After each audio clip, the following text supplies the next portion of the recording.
Hello दोस्तों, आज की इस वीडियो में हम कहानी के माध्यम से हिंदी पढ़ने की प्रैक्टिस करेंगे। अगर आपने अभी तक पिछले वीडियो नहीं देखे तो देख लें, जिससे कि आपको पढ़ने में आसानी होगी। चलिए वीडियो को शुरू करते हैं। आज हम पढ़ेंगे एक परेशान आदमी की कहानी। चलिए शुरू करते हैं।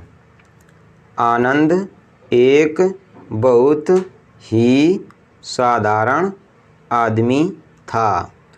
उसका एक अच्छा खासा परिवार और एक नौकरी थी, लेकिन पिछले कुछ दिनों से वह काफ़ी परेशान रहने लगा था। उसकी परेशानियों की वजह थी उसको आने वाले विचार। उसे लगता था कि वह दुनिया का सबसे बदनसीब आदमी है। पूरे घर का खर्चा उसे अकेले उठाना पड़ता है। घर में सबकी जिम्मेदारी भी उसी के कंधे पर है।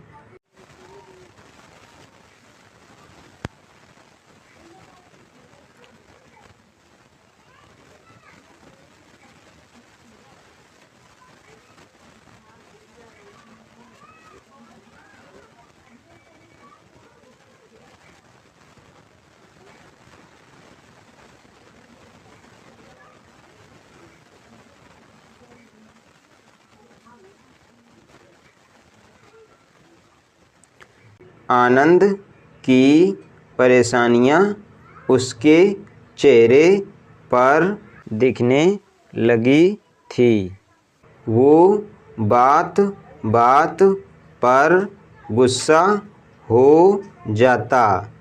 उसका चिड़चिड़ापन दिन प्रतिदिन बढ़ता ही जा रहा था। एक दिन आनंद अपने घर में ऐसे ही परेशान सा बैठा हुआ था। तभी उसका बेटा उसके पास आया और कहने लगा कि पापा, मुझे स्कूल में होमवर्क दिया गया है। क्या आप मुझे होमवर्क करने में हेल्प करेंगे? आनंद अपने बच्चे की पूरी बात सुने बिना ही उसके ऊपर गुस्सा हो गया और उसे काफ़ी भला बुरा सुना दिया। बच्चा वहाँ से निराश होकर चला गया। थोड़ी देर बाद आनंद का गुस्सा शांत हुआ। तब उसे अपनी गलती का एहसास हुआ। आनंद अपने बच्चे के कमरे में गया, जहाँ उसने देखा कि उसका बच्चा नोटबुक में होमवर्क करते करते ही सो गया था। उसने नोटबुक उठाकर देखी। उसमें आज स्कूल से एक विषय पर पैराग्राफ लिखने के लिए दिया गया था। विषय कुछ ऐसा था, ऐसी चीज़ें जो पहले बुरी लगती हैं लेकिन होती अच्छी हैं। बच्चे ने कुछ पैराग्राफ उस विषय पर लिख लिए थे। आनंद उस नोटबुक में लिखे शब्दों को पढ़ने लगा। बच्चे ने कुछ इस तरह से लिखा था, मैं उन परीक्षाओं का धन्यवाद करना चाहूँगा जो पहले मुझे बहुत बुरी लगती थी, लेकिन बाद में मुझे समझ आया उसके बाद ही छुट्टियाँ आती हैं। मुझे बीमारी में खाई जाने वाली सभी कड़वी दवाइयों से नफ़रत थी, लेकिन बाद में मैं समझ पाया कि उन्हीं दवाओं की वजह से मैं स्वस्थ हो पाता था और बाकी सभी चीज़ों का मज़ा ले पाता था।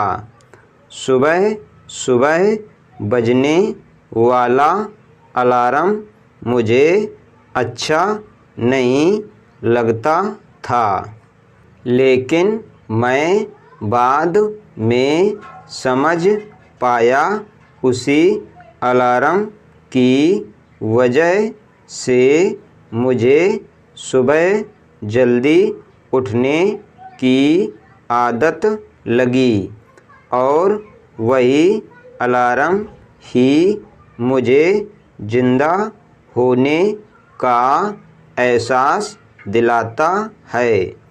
पहले मुझे मेरे पापा की डांट अच्छी नहीं लगती, लेकिन अब मैं समझ पाया हूँ उनकी डांट की वजह से ही मैं सही रास्ते पर बना रहता हूँ और अच्छे भविष्य की तरफ आगे बढ़ता हूँ। इन सभी चीज़ों के लिए और ख़ासकर मेरे पापा के लिए मैं भगवान को धन्यवाद देना चाहूँगा, क्योंकि मुझे डांटने के लिए मेरे पापा तो हैं, मेरे दोस्त के पास तो पापा ही नहीं हैं। मेरे पापा ही मेरी सारी ज़रूरतें पूरी करते हैं, कभी कभार डांटते भी हैं, तो मेरे भले के लिए। अपने बेटे के विचार उस नोटबुक पर पढ़कर आनंद गहरी सोच में पड़ गया।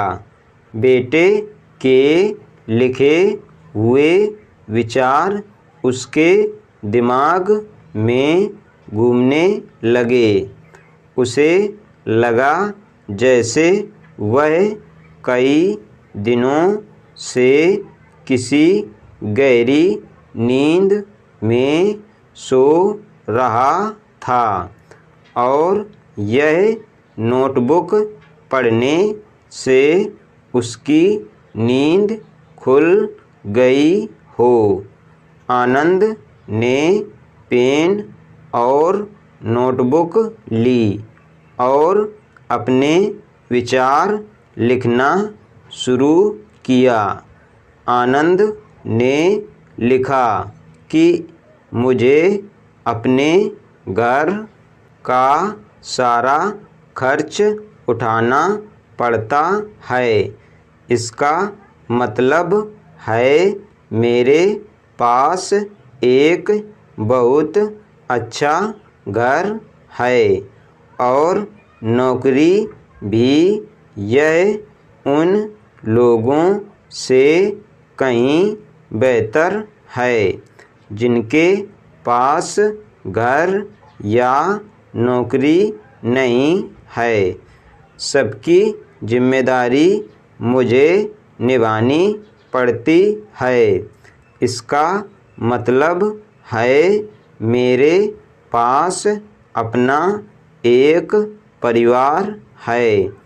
मतलब मैं उन सभी लोगों से ज़्यादा खुश नसीब हूँ जो अकेले या अनाथ हैं। आनंद ऐसे ही एक के बाद एक अपनी सारी परेशानियाँ लिखता गया और उन परेशानियों का दूसरा पहलू जो कि पूरी तरह पॉजिटिव था। ये सब करने के बाद उसका मन और दिमाग बिल्कुल हल्का हो गया। उसे लगा जिन्हें वो परेशानी समझ रहा था वो कोई परेशानियाँ थी ही नहीं। शिक्षा। दोस्तों, हम में से कई लोग अपने जीवन में घटने वाली हर घटना को नकारात्मक दृष्टि से देखते हैं और हमेशा दुखी रहते हैं।